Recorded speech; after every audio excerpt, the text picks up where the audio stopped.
مستی میں ذوق تن آسانی ہے، تم مسلمان ہو یہ انداز مسلمانی ہے، حیدری فقر ہے نہیں دولت عثمانی ہے، تم کو اسلاف سے کیا نسبت روحانی ہے، اور آخر میں ڈاکٹر اقبال نے کہا تھا سنو وہ معزز ہے زمانے میں مسلمان ہو کر تم خار ہوئے تاریخ قرآن۔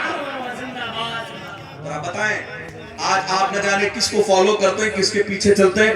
یہ نوجوان بیٹھے ہیں، شاہ رخ خان، سلمان خان، عامر خان یا کسی بالی ووڈ کی نچنیا کے بارے میں پوچھ لیا جائے، جوکر کے بارے میں سب گنا دیں گے، اور حضور کے بارے میں پوچھ لیا جائے تو کچھ نہیں معلوم ہے۔ ذرا آپ محبت سے اپنے دل کو میرے قریب کریں، ایک مثال آپ کو میں دے کر کے جاتا ہوں اور انشاءاللہ آپ سنیں گے آپ کا دل باغ باغ ہو جائے گا۔ لیکن آج ہمیں حضور کی زندگی کو پڑھنے کا وقت نہیں ہے، حضور کی زندگی کو سمجھنے کا وقت نہیں ہے، لیکن آپ دیکھیں آج غیر حضور کی زندگی کو اگر پڑھ لے تو وہ اسلام لاتا ہوا نظر آتا ہے۔ اگر کوئی غیر مسلم حضور کی زندگی کا مطالعہ کر لے تو حضور کی سیرت کو دیکھ کر کے وہ حضور پر کلمہ پڑھتا ہوا نظر آتا ہے، حضور کے اخلاق کو دیکھ کر کے وہ ایمان لاتا ہوا نظر آتا ہے۔ اور ایک مثال آپ کو میں دیتا ہوں اور جا کے اسے آپ نیٹ پہ بھی سرچ کر لیجئے گا، دیکھیں یہ حضور کے اخلاق کی دین ہے اور یہ حضور کی کردار کی دین ہے کہ آج پوری دنیا میں سب سے زیادہ تیزی کے ساتھ بڑھنے والا مذہب اگر کوئی ہے تو وہ مذہب اسلام ہے۔ اگر پوری دنیا میں لوگ کسی مذہب میں سب سے زیادہ اس مذہب کو قبول کر کے اس مذہب کو ایکسپٹ کر رہے ہیں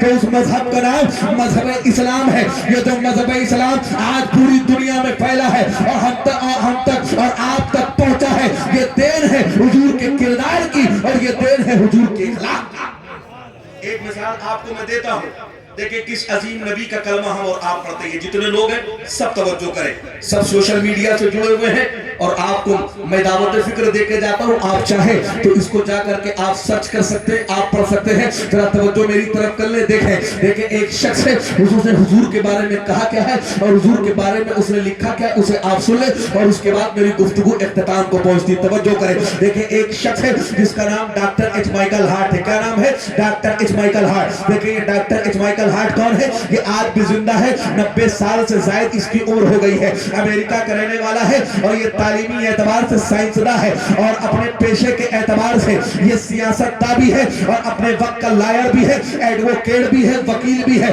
بہت بڑا نام ہے ڈاکٹر ایچ مائیکل ہارٹ کا۔ اس نے اپنی زندگی میں ایک کتاب لکھی ہے جس کتاب کا نام ہے دی 100۔ آپ کو معلوم ہے ڈاکٹر ایچ مائیکل ہارٹ نے اس کتاب میں لکھا کیا ہے؟ ڈاکٹر ایچ مائیکل ہارٹ نے جب سے دنیا قائم ہوئی ہے تب سے لے کر کے اب تک جتنے عظیم لوگ دنیا میں آئے ہیں ایسے 100 لوگوں کو اس نے دنیا سے چھانٹا ہے اور چھانٹنے کے بعد ان کا ذکر اس نے اس کتاب میں کیا ہے۔ کیا نام ہے؟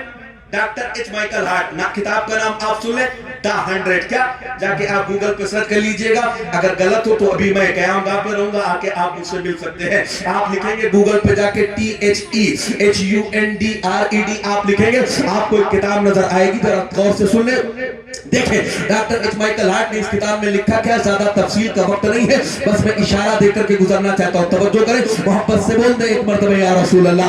ڈاکٹر ایچ مائیکل ہارٹ نے جب اس کتاب کو لکھنے کا ارادہ کیا تو پوری دنیا والوں کے ذہن میں یہ سوال تھا کہ آخر ڈاکٹر ایچ مائیکل ہارٹ اس کتاب میں 1 نمبر پہ کس کو رکھیں گے، 2 نمبر پہ کس کو رکھیں گے، 3 نمبر پہ کس کو رکھیں گے۔ بعض لوگوں کا خیال یہ تھا کہ ڈاکٹر ایچ مائیکل ہارٹ یہ مذہباً عیسائی ہے، یہ عیسیٰ علیہ السلام کو 1 نمبر پہ رکھیں گے۔ بعض لوگوں کا خیال یہ تھا کہ ڈاکٹر ایچ مائیکل ہارٹ یہ مذہباً عیسائی ہے تو یہ 1 نمبر پر عیسیٰ علیہ السلام کو رکھیں گے، موسیٰ علیہ السلام کو رکھیں گے۔ بعض کا خیال یہ تھا کہ یہ تعلیمی اعتبار سے سائنسداں ہے، یہ نیوٹن کو 2 نمبر پہ رکھیں گے، آئنسٹائن کو 1 نمبر پہ رکھیں گے۔ لیکن جب یہ کتاب چھپ کر کے منظر عام پر آئی ہے اور دنیا نے جب اس کتاب کا مطالعہ کیا ہے، آپ بھی جا کر کے اگر اس کتاب کو کھول کے دیکھیں، اس کتاب کے پہلے پیج کو آپ کھولیں تو پہلے پیج پر پہلی سطر میں پہلی لائن میں پہلے پیج پر ڈاکٹر ایچ مائیکل ہارٹ لکھتا ہے محمد he was only one man in human history, he was supremely successful on both levels religious and secular۔ Doctor H Michael Hart لکھتا ہے لوگوں سنو،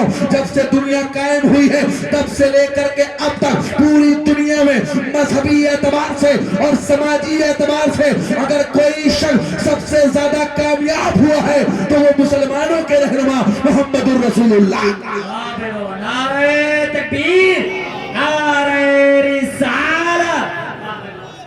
توجہ کریں. بس آخری بات, ڈاکٹر اسماعیل ہارٹ کے لوگوں نے پوچھا تم نے اسلام کے پیغمبر محمد رسول اللہ صلی اللہ تعالیٰ علیہ وسلم کو ایک نمبر پہ کیوں رکھا؟ اس سے کہا گیا, تو اس نے کہا سنو تم مجھے دلیل دے دو کون ہے جو حضور سے زیادہ کامیاب ہوا ہو. حضور وہ ہیں جنہوں نے جانوروں کا بھی خیال رکھا ہے, حضور وہ ہیں جنہوں نے پاگلوں کا بھی خیال رکھا ہے, حضور وہ ہیں جنہوں نے غلاموں کا خیال بھی رکھا ہے, حضور وہ ہیں جنہوں نے نوکروں کا خیال بھی رکھا ہے, حضور وہ ہیں جنہوں نے غریبوں کا بھی خیال رکھا ہے, حضور نے ان کا بھی خیال رکھا ہے جنہیں کوئی پوچھتا نہیں تھا. اس نے کہا اگر تم مجھے دلیل دے دو کوئی ہے جو ان سے کامیاب ہو دنیا میں, اس نے کہا میں اپنی ریسرچ کو واپس لے لوں گا.